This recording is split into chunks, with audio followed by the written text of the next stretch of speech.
எல்லாரும் எப்படி இருக்கீங்க? சந்தோஷமா இருக்கீங்களா? நீங்க நல்லா இருப்பீங்க நான் விசுவாசிக்கிறேன். இந்த நாள்லயும் இந்த மாதம் முழுவதும் நம்ம எந்த டாபிக்ல பாக்குறோம்? நம்மளுடைய பிள்ளைகளுக்காய் ஏறெடுக்கிற ஜபத்தை குறித்து பார்த்துக் கொண்டிருக்கிறோம். இன்றைக்கு ஆண்டவர் கொடுத்த வார்த்தை ரோமர் 12ஆம் அதிகாரம் 1ஆம் வசனம்.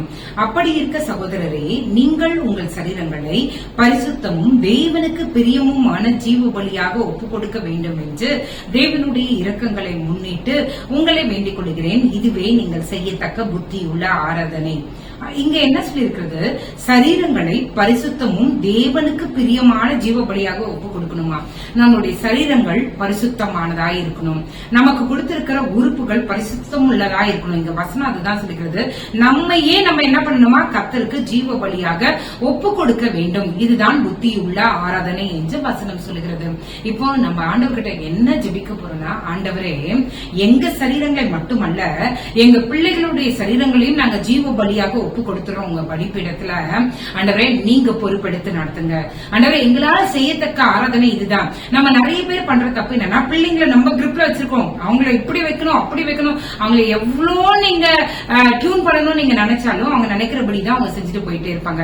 நம்ம செய்யறதே அதுதான் தவறு. நம்ம கிரிப்ன்றத காட்டிலும் இன்னைக்கு ஒரு என்ன சொல்லலாம், இன்னைக்கு ஒரு பொருத்தனை இல்லைன்னா ஒரு காரியத்தை நம்ம தெரிந்து கொள்ளலாம். என்னன்னா, நம்ம பிள்ளைங்களை கொண்டு வந்து ஆண்டவருடைய பலிபீடத்துல கொடுத்துடலாம். ஆண்டவரே, எங்களுடைய பிள்ளைகளையும் என்னையும் ஜீவ பலியாக நீங்க ஏற்றுக்கொள்ளுங்க.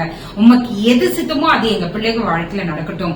எங்களுடைய சித்தம் அல்ல, எங்களுடைய ஆசை இல்ல. நீர் என்ன செய்ய விரும்புறீங்களோ, நீர் எப்படியா எங்க பிள்ளைய ஆண்டவரே நீங்க திட்டம் வைத்திருக்கீங்களோ, பிள்ளையுடைய வாழ்க்கையில திட்டம் வைத்திருக்கீங்களோ அது மட்டும் எங்களுடைய பிள்ளைகளுடைய வாழ்க்கையில நடக்கணும். எங்க பிள்ளையே நாங்க பலிபீடத்துல கொடுத்துருவோம். பரிசுத்தமான வாழ்க்கையை அவங்க வாழணும்னு சொல்லி ஆண்டவரிடத்துல ஒப்பு கொடுக்கலாம். இதுதான் புத்தியுள்ள ஆராதனை என்று ஆண்டவருடைய வசனம் சொல்கிறது.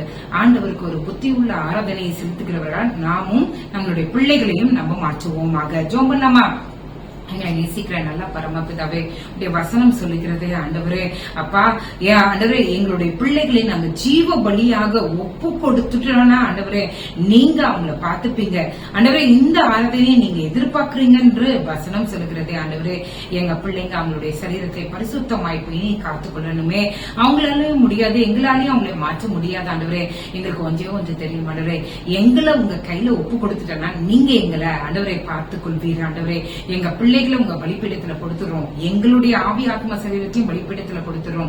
சுகந்த வாசனையான பலியாய் அங்கீகரித்துக் கொள்ளுங்க. ஆண்டவரே, பரிசுத்தமான வாழ்க்கை எங்களுடைய பிள்ளைகள் வாழணும். ஆண்டவரே, அப்பா, ஜீவ பலியாய் கொடுக்கிறோம். ஆண்டவரே, ஆண்டவரே, இதற்கு மேல என்னுடைய பிள்ளை இப்படி இருக்கணும் அப்படி இருக்கணும் நான் நினைக்கிறதை காட்டிலும் எங்க பிள்ளையின் காரியங்கள் எல்லாவற்றையும் பலிபீடத்துல கொடுத்துட்டு ஆண்டவரே என் கர்த்தர் பார்த்துக் கொள்வீர் என்ற விசுவாசத்தோடு ஆண்டவரே நாங்கள் மற்ற காரியங்களில சிந்தனை ஆண்டவரே நாங்கள் செலுத்த எங்களுக்கு உதவி செய்யுங்க. ஆண்டவரே, அநேக விதங்களில் ஆண்டவரே எங்களுடைய பிள்ளைகளை மட்டுமே சிந்தித்து ஆண்டவரே நீர் எங்களை கொண்டு செய்ய நினைக்கிற திட்டத்தையும் மறந்து நாங்கள் நெஞ்சிருக்கிறோம். இந்த நாள்ல நாங்க தெரிந்து கொண்டோம், எங்களால எங்க பிள்ளையை மாற்ற முடியாது, உங்களால மட்டும்தான் முடியும்.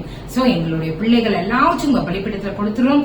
நீர் பலியாய் அங்கீகரித்துக் கொள்ளுங்க. உங்க திட்டம் தீர்மானம் முழுமையை எங்கள் பிள்ளையின் வாழ்க்கையிலும் எங்கள் வாழ்க்கையிலும் நிறைவேற எங்களுக்கு உதவி செய்யுங்க. நீரே காத்துக்கொள்ளும் வழி நடத்தும். இயேசுவின் மூலம் ஜெபத்திலும் நல்ல பரமபிதாவே, ஆமென், ஆமென், ஆமென். God bless you.